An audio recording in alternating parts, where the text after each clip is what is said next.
காப்பாத்துறா சாமி.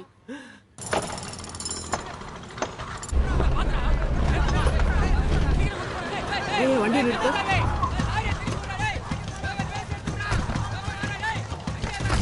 என்னாச்சு?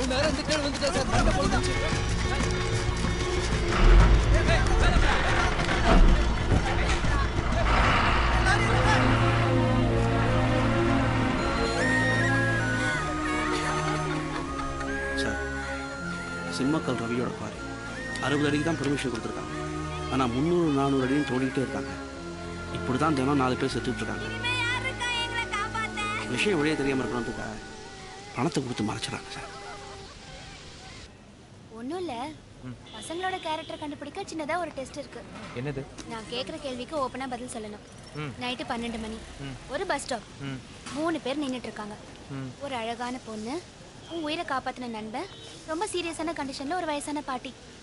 உன் வண்டியில் ஒருத்தரை தான் ஏற்றிக்க முடியும். யாரை ஏற்றிக்குவ?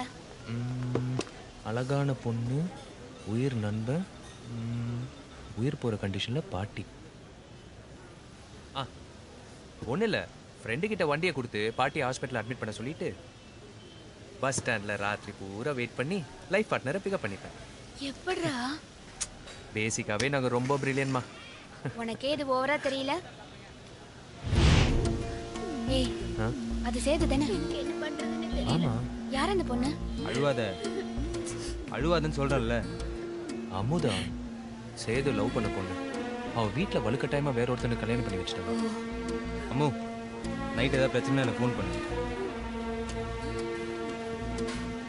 பயப்படாமல் போகிறேன். அமுதா, வேற எப்படி இருக்க? நல்லா இருக்கு சிவா. சரி, நான் வரேன். டேய், என்னடா பிரச்சனை? பரணி, எனக்கு பக்கத்து வீடு தான். அவங்க அம்மா படுத்து படுக்கையா இருந்ததால அவங்களுக்கு இன்ஜெக்ஷன் போட அடிக்கடி அவங்க வீட்டுக்கு போவேன். பயப்பட வேண்டாமா, சரியாயிடும். அப்பெல்லாம் அவன் என்ன விரும்பி இருக்கான்னு எனக்கு தெரியாது. அதுக்குள்ள என் கல்யாணமும் நடந்துருச்சு. அந்த நேரத்துல அவன் அம்மாவுக்கு உடம்புக்கு ரொம்ப முடியாம போய் இறந்துட்டாங்க. அவங்க அம்மா இறந்ததுக்கு அப்புறம் ஒரு நாள் என்ன தேடி நான் வேலை செய்யற ஹாஸ்பிட்டலுக்கு வந்தான். இந்த விஷயத்த எங்க அம்மா சாருக்கு முன்னாடியே பேசணும்னு நினைச்சேன். அதுக்குள்ள உனக்கு கல்யாணம் ஆயிடுச்சு. நீ பேசாம என் கூட வந்துடு அமுதா, எனக்கு நீ வேணும். அவன் அப்படி கேட்பான்னு நான் நினைக்கல. அவனை திட்டிட்டு போயிட்டேன். அதுக்கப்புறம் என்கிட்ட அடிக்கடி வக்ரமா நடந்துக்க ஆரம்பிச்சான். ராத்திரி நேரத்துல வீட்டுக்கு வந்து ரொம்ப மோசமாவும் அசிங்கமாவும் நடந்துக்கிட்டான். அவன் டார்ச்சர் தாங்க முடியாம நாங்க வேற ஏரியாவுக்கு குடி போனோம். ஆனா அங்கேயே வந்து அவனை பத்தி ஏன் கவலைப்படுறாமதா? நான் சொல்றது கேளாமதா? ஒண்ணு நீ இந்த வீட்டை விட்டு வரணும், இல்ல நான் இந்த வீட்டுக்குள்ள வந்துருவேன். உனக்கு இன்னும் 3 நாள் தான் டைம். அதுக்குள்ள முடிவு பண்ணிக்க. எனக்கு இப்ப என்ன பண்றதுன்னு தெரியல. அப்படி ஒரு சம்பவம் மட்டும் நடந்துச்சுன்னா நான் செத்துருவேன்.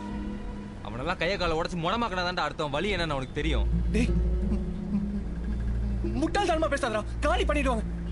டேய், மத்தவங்க சாவடிக்கிறது தான்டா அவன் தொழிலே. இதெல்லாம் நம்மளுக்கு வேணாம். டேய், லூஸ் மாதிரி பேசிக்கிட்டு. அமுதா நான் கல்யாணம் பண்ணி இந்த மாதிரி ஒரு பிரச்சனைனா அவளை விட்டு போயிருப்பேனடா. பேசிக்கிட்டு 7 வருஷமா லவ் பண்ண செத்துருவேன்றாடா. சாவறத வேடிக்கை பார்க்க சொல்றியா?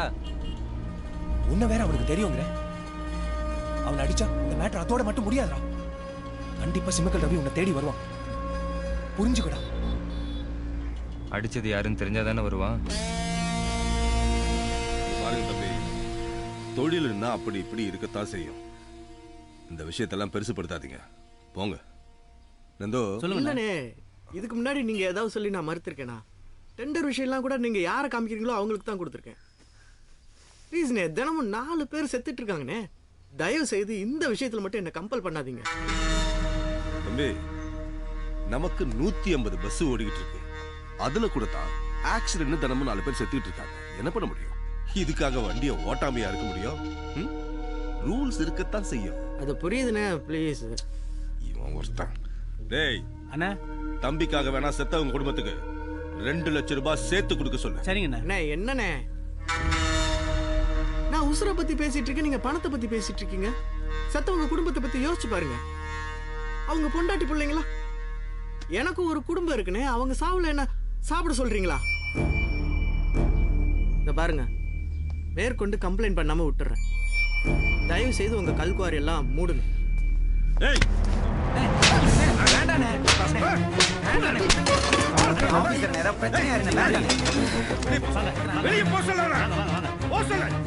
சொல்றேன்ல, நீங்க கூட கூட பேசிட்டு வாங்க.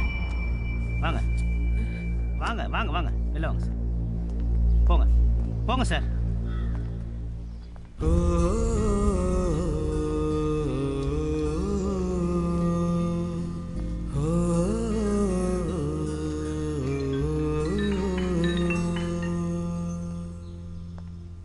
சொல்லுமா. செல்வி முழுகாம இருக்காடா, கன்ஃபார்ம் ஆயிடுச்சு.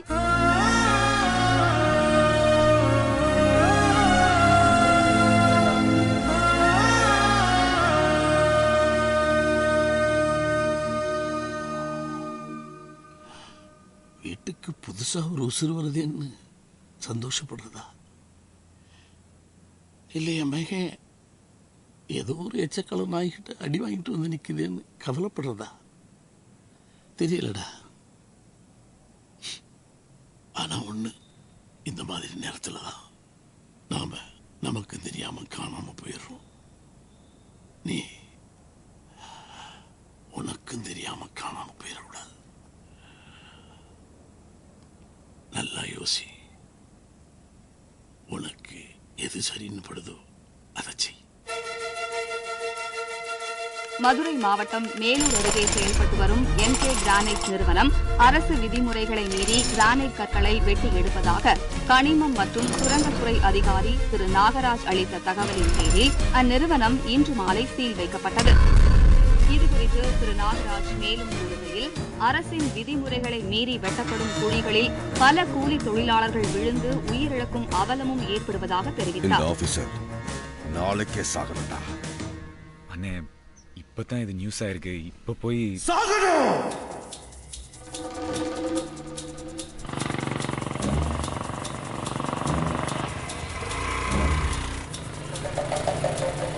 ஏய், வேலை பார்க்க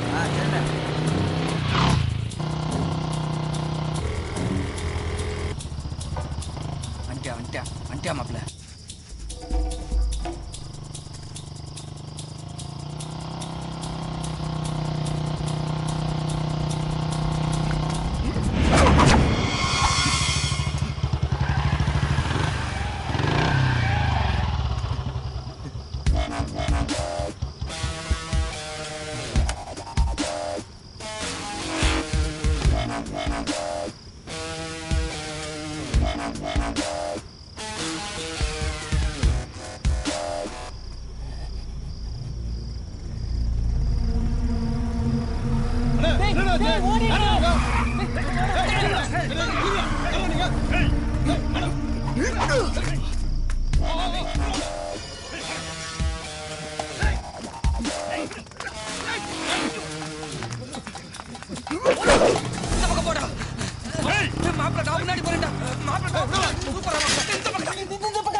அண்ணா போண்ணா, அப்பதான் எனக்கு வேண்டாம்.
ஃபேமிலியோட திருச்சிக்கு ஷிஃப்ட் ஆயிட்டா. நீயும் கொஞ்சம் காலத்துக்கு இந்த ஊர் பக்கம் வர வேணாம். எதுவாக இருந்தாலும் நானே ஃபோன் பண்றேன். பாத்துடா, ஜாகிரதை. ஓகேடா. நந்தோ அண்ணே, அந்த சேது யார் என்னன்னு விசாரிக்க சொல்லு. சரிங்கண்ணே. ஹலோ அண்ணே, நத்தரோட கிராஸ் பண்ணிட்டு இருக்கேண்ணே. முடிச்சுட்டு கூப்பிடுறேன். அண்ணே, நம்மால் நத்தரோட கிராஸ் பண்ணிட்டான். ஆஃபீஸருக்கு ஃபோன் போடு. Hello sir. ஹலோ ஆஃபீஸரா? சொல்லுங்க சார். இப்போ எதுக்கு ஃபோன் பண்ண தெரியுமா? சாக போறேன். எதுக்காக சாக போறேன்னு தெரியணும்ல. என்னடா இவ்வளோ பயங்கர சத்தமா இருக்குது? அவன் உயிரோட இருக்கானான்னு செக் பண்ணிக்க.